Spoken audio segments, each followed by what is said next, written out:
പുതുതായിട്ട് കോഡിംഗ് ഫീൽഡിലേക്ക് വരുന്ന എല്ലാവർക്കും ഉള്ള ഒരു സംശയമാണ് ഫ്രണ്ട് എൻഡ് എന്താണ്, ബാക്ക് എൻഡ് എന്താണ്. അതാണ് നമ്മൾ ഇന്ന് ഡീറ്റെയിൽ ആയിട്ട് ഡിസ്കസ് ചെയ്യാൻ പോകുന്നത്. My name is Ridwan Rashid. Let's go to the video. അപ്പൊ ഇന്ന് നമ്മൾ ഡിസ്കസ് ചെയ്യാൻ പോകുന്നത് എന്താണ് ഫ്രണ്ട് എൻഡ് അതുപോലെ ബാക്ക് എൻഡ്. ഈ വീഡിയോ നമ്മൾ കൊണ്ടുപോകാൻ പോകുന്നത് 2-3 ഭാഗങ്ങളായിട്ടാണ്. ഫസ്റ്റ് നമ്മൾ എന്താണ് ഫ്രണ്ട് എൻഡ് എന്ന് പറയും, അതുപോലെ രണ്ടാമത് നമ്മൾ ബാക്ക് എൻഡ് എന്താണ് പറയും. ഫ്രണ്ട് എൻഡ് പറയുമ്പോൾ തന്നെ ബാക്ക് എൻഡിലേക്ക് ഒരു ഹിന്റ് നമ്മൾ കൊടുത്തിടും.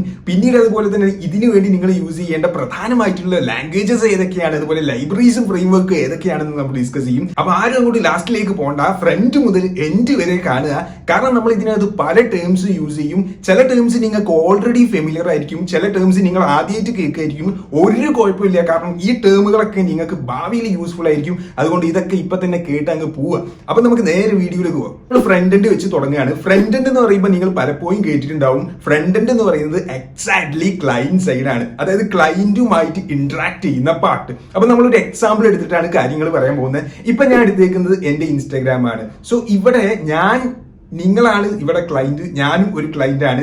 അപ്പൊ ഇൻസ്റ്റാഗ്രാം ആണ് ഇതിന്റെ സോഴ്സ്. നമ്മൾ എന്താ ചെയ്യാൻ പോകുന്നത് വെച്ചാൽ ക്ലയന്റുകൾ വരുന്നു, അവർ ഇന്ററാക്ട് ചെയ്യുന്നു. അപ്പൊ ക്ലയന്റ് ഇന്ററാക്ട് ചെയ്യുന്ന ഈ ഒരു പാർട്ടിനാണ് ശരിക്കും നമ്മൾ ഫ്രണ്ട് എൻഡ് എന്ന് വിളിക്കുന്നത്. ക്ലയന്റിനായിട്ട് ഡയറക്റ്റ് ഇന്ററാക്ട് ചെയ്യുന്ന പാർട്ട്. ഈ ഒരു പാർട്ടിൽ നിങ്ങൾ കാണുന്നത് എന്തൊക്കെയാ, ബട്ടൺസ് ഉണ്ട്, അതുപോലെ തന്നെ ഒരുപാട് ഇപ്പൊ പ്രൊഫൈലാകട്ടെ, റീൽസ്. ഈ ഒരു ഭാഗത്ത് കൂടുതലുള്ളത് ഡിസൈൻസ് ആണ്. ഇപ്പൊ ഉദാഹരണത്തിന് നിങ്ങൾ പല വെബ്സൈറ്റ്സ് ഓപ്പൺ ചെയ്ത് കഴിഞ്ഞാൽ പല രൂപത്തിലുള്ള ഇമേജുകൾ കാണാൻ പറ്റും, ടെക്സ്റ്റുകൾ കാണാൻ പറ്റും, അതുപോലെ ഫോംസ് കാണാൻ പറ്റും. ഇതൊക്കെ ഫ്രണ്ട് എൻഡുമായി അസോസിയേറ്റ് ചെയ്ത് നിൽക്കുന്ന ഭാഗങ്ങൾ. ഇനി ഫ്രണ്ട് എൻഡിന്റെ ലേണിംഗ് ഫ്ലോ എങ്ങനെയാണെന്നാണ് നമ്മൾ ഡിസ്കസ് ചെയ്യാൻ പോകുന്നത്. നമ്മുടെ മുന്നത്തെ വീഡിയോസ് കണ്ടവർക്കൊക്കെ അറിയാം, എന്നാലും കാണാത്തവർക്ക് വേണ്ടി മെല്ലെ ഒന്ന് നമ്മൾ പറഞ്ഞു പോവുകയാണ്. HTML ആണ്, ബേസിക്കലി HTML ആണ്. നമ്മൾ കാണുന്ന ഇൻസ്റ്റാഗ്രാം തന്നെ എടുക്കാം. ഇപ്പൊ ഇതിനകത്ത് നിങ്ങൾ ആ കാണുന്ന ബട്ടൺ, അപ്പൊ അതൊരു സ്ക്വയർ ആണ്. അതുപോലെ തന്നെ അതിനകത്ത് നിങ്ങൾ പല ടെക്സ്റ്റുകളും കാണും. ഇതൊക്കെ HTML-ഉമായിട്ട് അസോസിയേറ്റ് ചെയ്ത് നിൽക്കുന്ന കാര്യങ്ങളാണ്. ഇനി അടുത്ത ആളാണ് CSS. അപ്പൊ ഇതിനകത്ത് നിങ്ങൾ കാണുന്ന ഈ ബട്ടൺ, അതിന്റെ ബ്ലൂ കളറ്, അതുപോലെ അതിനകത്തുള്ള ആ പെർട്ടിക്കുലർ ടെക്സ്റ്റിന്റെ വൈറ്റ് കളറ്, അതിന്റെ എങ്ങനെയായിരിക്കണം അതിന്റെ വിഡ്ത്ത്, ഇത്തരം കാര്യങ്ങളൊക്കെ CSS-ഉമായി ബന്ധപ്പെട്ട കാര്യങ്ങളാണ്. ഇനി നമുക്കുള്ളത് ജാവാസ്ക്രിപ്റ്റ് ആണ്. ഇപ്പൊ ഇവിടെ ഇതിനകത്ത് നിങ്ങളിൽ ഒരാള്, നിങ്ങളൊരു യൂസറാണ്, നിങ്ങൾ വന്നിട്ട് ഈ ബട്ടൺ ക്ലിക്ക് ചെയ്യാണ്. ഇപ്പൊ പോയി ക്ലിക്ക് ചെയ്യണ്ട. അപ്പൊ ഈ ബട്ടൺ നിങ്ങൾ ക്ലിക്ക് ചെയ്യുന്ന സമയത്ത് നമ്മളുടെ ഫോളോവറിലെ കൗണ്ട് കൂടണം. So that is what we need to do. അപ്പൊ അതിനകത്ത് ജാവാസ്ക്രിപ്റ്റ് ആണ് ഈ ഒരു പരിപാടി ചെയ്യുന്നത്. ബട്ടൺ ക്ലിക്ക് ചെയ്യുന്ന സമയത്ത് ഈ ഒരു ആക്ഷൻ നടക്കണം. അപ്പൊ അതിന് വേണ്ടിയിട്ട് നമ്മൾ യൂസ് ചെയ്യുന്നതാണ് ജാവാസ്ക്രിപ്റ്റ്. അപ്പൊ ബേസിക്കലി നമ്മൾ HTML എന്തിനാണെന്ന് പറഞ്ഞു, CSS എന്തിനാണെന്ന് പറഞ്ഞു, ജാവാസ്ക്രിപ്റ്റ് എന്തിനാണെന്നും പറഞ്ഞു. ഇനി നമുക്കുള്ളത് ഈ കാര്യങ്ങൾ നടന്നു കഴിഞ്ഞാൽ ബാക്ക് എൻഡിലേക്ക് പോകണം. ബാക്ക് എൻഡിലേക്ക് പോകുന്ന ആ ഒരു സ്ട്രക്ചർ ചെറുങ്ങനെ ഞാൻ പറഞ്ഞിടാം. അതിനു മുമ്പ് ഫ്രണ്ട് എൻഡിൽ ഇത് കൂടാതെ നമുക്ക് ഒരുപാട് ലൈബ്രറീസും ഫ്രെയിംവർക്ക്സും ഉണ്ട്. അത് ജസ്റ്റ് ഞാനൊന്ന് പറഞ്ഞു വെക്കാണ്. അതിനകത്ത് ഒന്നാണ് നമ്മുടെ React.js. React.js എന്ന് പറയുന്നത് കംപ്ലീറ്റ്ലി നമുക്കൊരു ഫ്രെയിംവർക്ക് എന്ന് വിളിക്കാൻ പറ്റത്തില്ല, but it is A library. നമുക്ക് അതിനൊരു ലൈബ്രറി എന്ന് വിളിക്കാം. ഇനി ലൈബ്രറി എന്താ, ഫ്രെയിംവർക്ക് എന്താണെന്നുള്ള കൺഫ്യൂഷൻ നിങ്ങൾക്ക് ഉണ്ടാവും. അത് നമുക്ക് മറ്റൊരു വീഡിയോയിൽ നിങ്ങൾക്ക് ഇൻട്രസ്റ്റ് ഉണ്ടെങ്കിൽ കമന്റ് ചെയ്യുകയാണെങ്കിൽ നമുക്ക് ഡീറ്റെയിൽ ആയിട്ട് ഡിസ്കസ് ചെയ്യാവുന്നതാണ്. അപ്പൊ എന്തായാലും നമുക്ക് അടുത്തൊരു ഫ്രെയിംവർക്കിലേക്ക് പോവാം. അടുത്തൊരു ഫ്രെയിംവർക്ക് ആണ് ആംഗുലാർ എന്ന് പറയുന്നത്. നിങ്ങൾ ഒരുപാട് കേട്ടിട്ടുണ്ടാവും ആംഗുലാർ. പിന്നുള്ളതാണ് Vue.js. ഇനി ഞാൻ നേരത്തെ പറഞ്ഞ CSS, അവർക്കൊക്കെ ഒരുപാട് ഫ്രെയിംവർക്ക്സ് ഉണ്ട്. ഉദാഹരണത്തിന് ബൂട്ട്സ്ട്രാപ്പ് CSS-ന്റെ ഒരു ഫ്രെയിംവർക്ക് ആണ് ബൂട്ട്സ്ട്രാപ്പ്. അപ്പൊ എന്താണ് ബൂട്ട്സ്ട്രാപ്പ്? ബൂട്ട്സ്ട്രാപ്പ് എന്ന് പറയുന്നത് ഒരുപാട് ഓൾറെഡി, ഇപ്പൊ ഇതൊക്കെ കേൾക്കുമ്പോൾ നിങ്ങൾ കൺഫ്യൂഷൻ ആവണ്ട, വളരെ സിമ്പിൾ ആണ് കാര്യങ്ങൾ. ഇപ്പൊ ഉദാഹരണത്തിന് ബൂട്ട്സ്ട്രാപ്പ് എന്ന് പറയുമ്പോൾ ഓൾറെഡി ഡിസൈൻ ചെയ്ത് വെച്ചിട്ടുള്ള കുറച്ച് കാര്യങ്ങളുണ്ട്. ഇപ്പൊ ഉദാഹരണത്തിന് നിങ്ങൾ ആമസോൺ തുറക്കുകയാണ്. ആമസോൺ തുറക്കുന്ന സമയത്ത് നിങ്ങൾക്ക് സ്ലൈഡ് കാണാൻ പറ്റും അല്ലേ, ഒരു കരോസൽ കാണാൻ പറ്റും. സ്ലൈഡ് നമ്മൾ കരോസൽ എന്ന് വിളിക്കാം.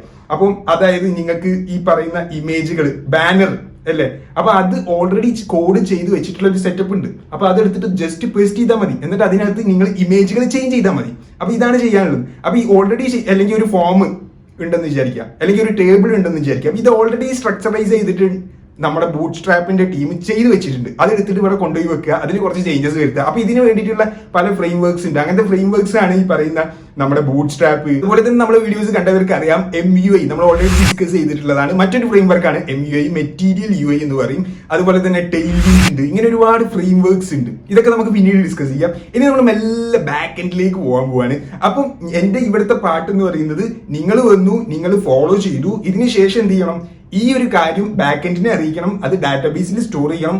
അതിനുശേഷം എന്റെ ഫോളോവറിന്റെ കൗണ്ട് ഫ്രണ്ട് എൻഡിൽ ചേഞ്ച് ചെയ്യണം. ഇത്രയും കാര്യങ്ങൾ നടക്കണം. അപ്പൊ നമ്മൾ ഈ HTML-ഉം CSS ജാവാസ്ക്രിപ്റ്റ് ഒക്കെ പറഞ്ഞ് നമ്മൾ ആ ബട്ടൺ നെക്കി ആക്ഷൻ അടക്കം നടന്ന് ഇനി നമുക്ക് ചെയ്യാനുള്ളത് ബാക്ക് എൻഡിലുള്ള കുറച്ച് കാര്യങ്ങളാണ്. അപ്പൊ നമ്മൾ ബാക്ക് എൻഡിലേക്ക് പോകാൻ പോവാണ്. അപ്പൊ ഈ ബാക്ക് എൻഡിലേക്ക് വരുന്ന സമയത്ത് നിങ്ങൾ ഒരു കാര്യം മനസ്സിലാക്കണം, ഞാൻ എന്ന് പറയുന്നത് ഒരു യുണീക്ക് ആയിട്ടുള്ള പേഴ്സൺ ആണ്.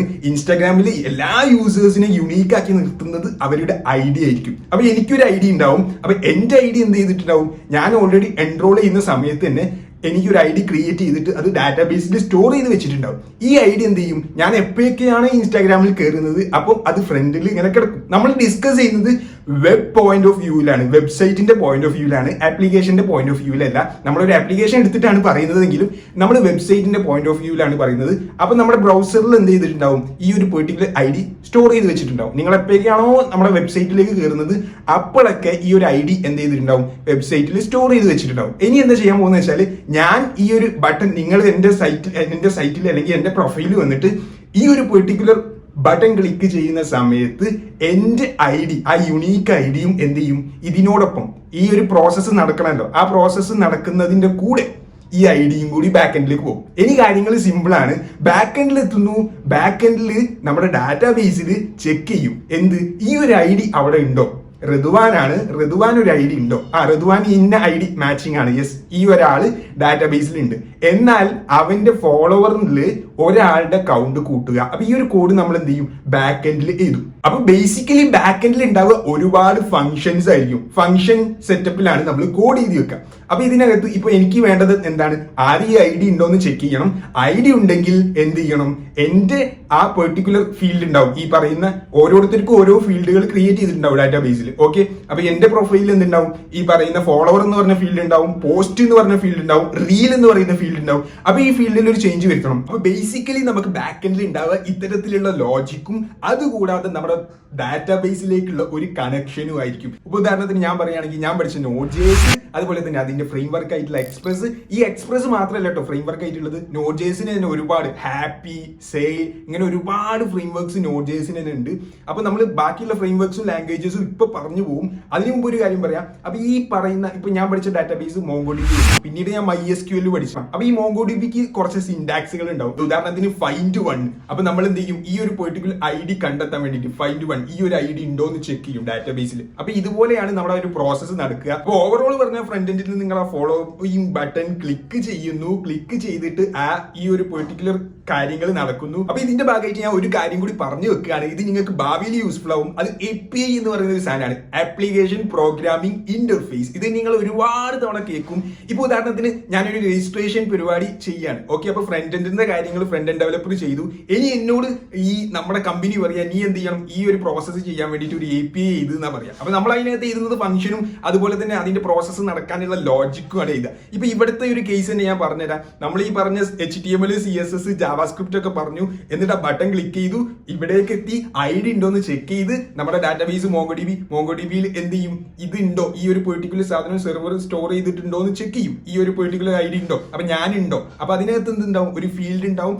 ആ ഫീൽഡിൽ കൗണ്ട് 1 ഇൻക്രിമെന്റ് ചെയ്യും. അതിന്റെ കോഡ് നമ്മൾ ഈ ബാക്ക് എൻഡിൽ എഴുതും. അപ്പൊ ഇവിടെ Node.jsന് കുറച്ച് സിന്റാക്സുകൾ ഉണ്ട്. ശരിക്കും ഞാൻ ഒരു കാര്യം പറയാൻ വിട്ടുപോയി, നമ്മളെ Node.js എന്ന് പറയുന്നത് അതൊരു റൺ ടൈം എൻവിറോൺമെന്റ് ആണ്. നമ്മുടെ ഫ്രണ്ട് എൻഡിൽ നമ്മൾ യൂസ് ചെയ്തിട്ടുള്ള ജാവാസ്ക്രിപ്റ്റ് ആ ലാംഗ്വേജ് ബാക്ക് എൻഡിൽ എഴുതാൻ വേണ്ടിയിട്ട് യൂസ് ചെയ്യുന്ന ഒരു എൻവിറോൺമെന്റ് ആണ് നമ്മുടെ Node.js എന്ന് പറയുന്നത്. അപ്പൊ അതിന് കുറച്ച് സിന്റാക്സും സ്ട്രക്ചർ ഒക്കെ ഉണ്ട്. അപ്പൊ ആ ഒരു കാര്യങ്ങളാണ്. ഇപ്പൊ മൊത്തത്തിൽ നിങ്ങൾക്കൊരു ക്ലിയർ ഐഡിയ കിട്ടി എന്ന് ഞാൻ വിചാരിക്കുകയാണ്. കിട്ടിയിട്ടില്ലെങ്കിൽ കമന്റ് ചെയ്യുക. പിന്നെ ഞാൻ പറഞ്ഞുതരാം ഇനി ഏതൊക്കെ ലാംഗ്വേജസ് ആണ് ഇതുപോലെയുള്ളത്. ഇപ്പൊ ബാക്ക് എൻഡിലേക്ക് വരികയാണെങ്കിൽ നിങ്ങൾ ഒരുപാട് കേട്ട സാധനമാണ് ജാവ സിമ്പിളാണ്.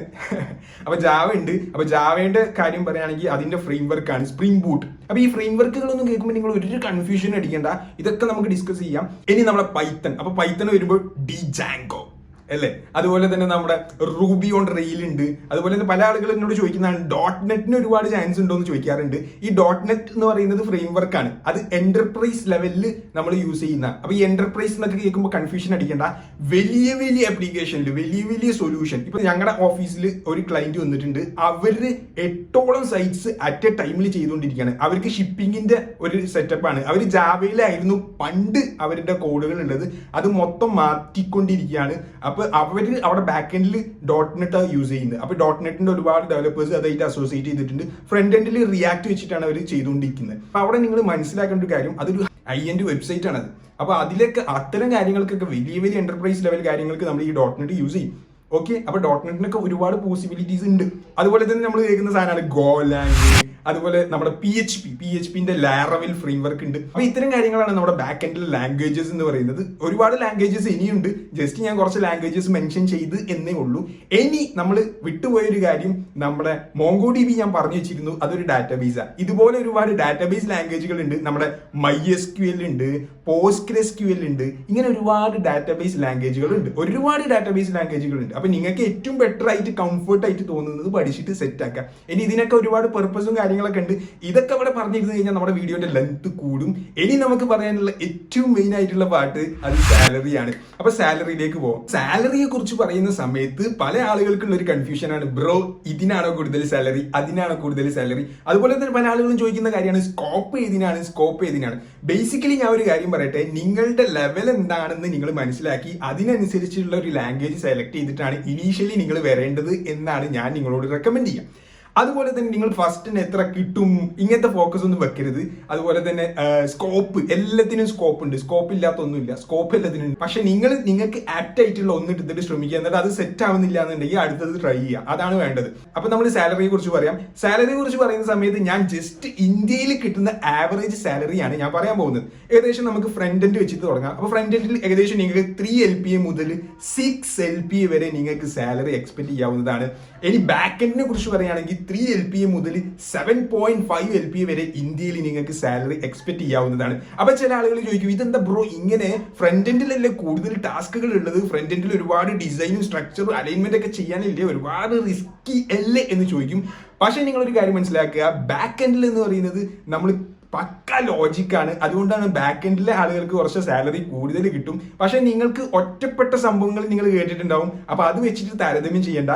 എന്റെ എക്സ്പീരിയൻസ് എന്നാണ് ഞാൻ പറയുന്നത്, ഇൻഡസ്ട്രിയിൽ ബാക്ക് എൻഡിനാണ് ഏറ്റവും കൂടുതൽ സാലറി. ഇപ്പൊ നമ്മൾ ഫ്രണ്ട്സുമായിട്ട് ഡിസ്കസ് ചെയ്യുമ്പോൾ പല ആളുകളും തർക്കിക്കാറുണ്ട്, ഫ്രണ്ട് എൻഡിനാണ് കൂടുതൽ സാലറി. അല്ല, ബാക്ക് എൻഡിന് തന്നെയാണ് ഏറ്റവും കൂടുതൽ സാലറി കിട്ടുന്നത്. വളരെ ചെറിയ ഡിഫറൻസ് ഉള്ളൂ, പക്ഷേ ബാക്ക് എൻഡിനാണ് കൂടുതൽ സാലറി കിട്ടുന്നത്. ഇനി അത് എഴുതിയിട്ട് നിങ്ങൾ ബാക്ക് എൻഡിൽ ഇത് പഠിക്കാൻ വിചാരിക്കേണ്ട, അത് ചെയ്യരുത്. നിങ്ങൾക്ക് ഏറ്റവും കംഫർട്ട് ഏതാണോ അത് ചെയ്യാൻ നോക്കുക. ഇപ്പൊ എന്താണെന്ന് വെച്ചാൽ ഫ്രണ്ട് എൻഡ് ആകുമ്പോൾ നമുക്ക് ഫീൽ ചെയ്യാൻ പറ്റും, നമ്മുടെ റിസൾട്ട്, നമ്മൾ ചെയ്യുന്നതിന്റെ ഔട്ട്പുട്ട് നമുക്ക് ഫീൽ ചെയ്യാൻ പറ്റും. ബാക്ക് എൻഡ് ആകുമ്പോൾ കംപ്ലീറ്റ്ലി ലോജിക്കാണ്.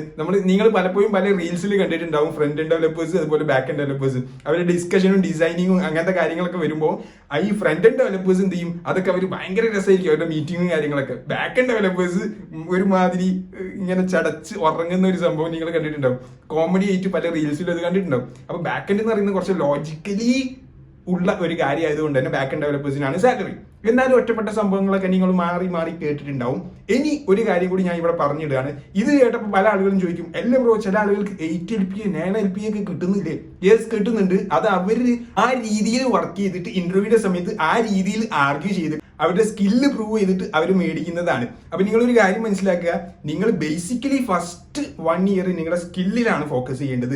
സെക്കൻഡ് 1 ഇയറിൽ നിങ്ങൾ എക്സ്പീരിയൻസിനാണ് ഫോക്കസ് ചെയ്യേണ്ടത്. എന്ന് കരുതി നിങ്ങൾക്ക് ഒരു പ്ലാൻ ഒന്നും വേണ്ടെന്നൊന്നും ഞാൻ പറയുന്നില്ല. നിങ്ങൾ ഏറ്റവും ബെറ്റർ പാക്കേജ് തന്നെ മേടിച്ചിട്ട് പോവാൻ നോക്കുക. പിന്നെ ചില ആളുകൾ ചോദിക്കും, അതെന്താ ബ്രോ സാലറിനെ കുറിച്ച് പറഞ്ഞ പല സംശയങ്ങളാണ്, എന്താ ബ്രോ ഇങ്ങനെ എന്നൊക്കെ ചോദിക്കും. ഇപ്പൊ ഉദാഹരണം ഞാൻ പറഞ്ഞുതരാം. ഇനി നമുക്ക് ഫിലിം ഇൻഡസ്ട്രി എടുക്കാം. ടൊവിനോനെ എടുത്തോ, അതുപോലെ നമ്മുടെ ആസിഫ് അലീനെ എടുത്തോ. രണ്ടുപേരും ഫിലിം ഇൻഡസ്ട്രിയിൽ വർക്ക് ചെയ്യുന്ന ആൾക്കാരാണ്. രണ്ടുപേർക്കും ഒരേ സാലറി ആണോ? അല്ല. രണ്ടുപേർക്കും കിട്ടുന്ന ഫിലിം സെയിം ആണോ? അല്ല. സോ ബേസിക്കലി നിങ്ങൾക്ക് കിട്ടാൻ പോകുന്ന കമ്പനി, നിങ്ങൾക്ക് അവിടെ കിട്ടാൻ പോകുന്ന പ്രോജക്ട്സ്, അവിടുത്തെ ടീം, അവിടുത്തെ എൻവിറോൺമെന്റ്, ഇത്തരം കാര്യങ്ങളൊക്കെ ഡിപ്പെൻഡ് ചെയ്തിരിക്കും നിങ്ങളുടെ സാലറി എന്ന് പറയുന്നത്. അപ്പൊ ഇത്രയും പറഞ്ഞുകൊണ്ട് ഈ വീഡിയോ നമ്മൾ ഇവിടെ അവസാനിപ്പിക്കുകയാണ്. നമ്മൾ ഒരുപാട് കാര്യങ്ങൾ ഡിസ്കസ് ചെയ്തു. ഫ്രണ്ട് എൻഡ് എന്താണ്, ബാക്ക് എൻഡ് എന്താണ്, അതിന് നമ്മൾ യൂസ് ചെയ്യുന്ന ലാംഗ്വേജ് എന്താണ്, സാലറി എക്സ്പെക്ടേഷൻ, ഇങ്ങനത്തെ ഒരുപാട് കാര്യങ്ങൾ നമ്മൾ ഈ ഒരു വീഡിയോയിൽ ഡിസ്കസ് ചെയ്തു. അതുകൊണ്ട് തന്നെ വീഡിയോന്റെ ലെങ്ത് കൂടിയിട്ടുണ്ടാവും, കണ്ടന്റ് നിങ്ങൾക്ക് എന്തെങ്കിലും കിട്ടിയിട്ടുണ്ടാവും എന്ന് ഞാൻ വിചാരിക്കുകയാണ്.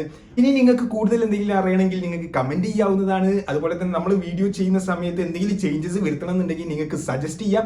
അതുപോലെ തന്നെ ഞാൻ ഈ ഒരുപാട് നോയ്സ് പുറത്തുനിന്നുള്ളതുകൊണ്ട് മാക്സിമം എനർജി ഇട്ടിട്ടാണ് ഞാൻ ഈ ഒരു വീഡിയോ ചെയ്തേക്കുന്നത്. അതുകൊണ്ട് തന്നെ ഞാൻ മാക്സിമം വോയിസ് റേസ് ചെയ്യാൻ ശ്രമിച്ചിട്ടുണ്ട്. അപ്പൊ അതുകൊണ്ട് നിങ്ങളൊന്നും വിചാരിക്കരുത് വോയിസ് കിട്ടി എന്ന് വിചാരിക്കുന്നു. വീഡിയോ ഇഷ്ടപ്പെട്ടെങ്കിൽ ജസ്റ്റ് ഒരു ലൈക്ക് ചെയ്യുക, അതുപോലെ തന്നെ നമ്മളെ സബ്സ്ക്രൈബ് ചെയ്യുന്ന കാര്യം പരിഗണിക്കുക. ഇത്രയും പറഞ്ഞുകൊണ്ട് നമ്മൾ അവസാനിപ്പിക്കുകയാണ്. ഒത്തിരി സ്നേഹം, ഒത്തിരി ഇഷ്ടം. മറ്റൊരു വീഡിയോയിൽ കാണാം. ബൈ.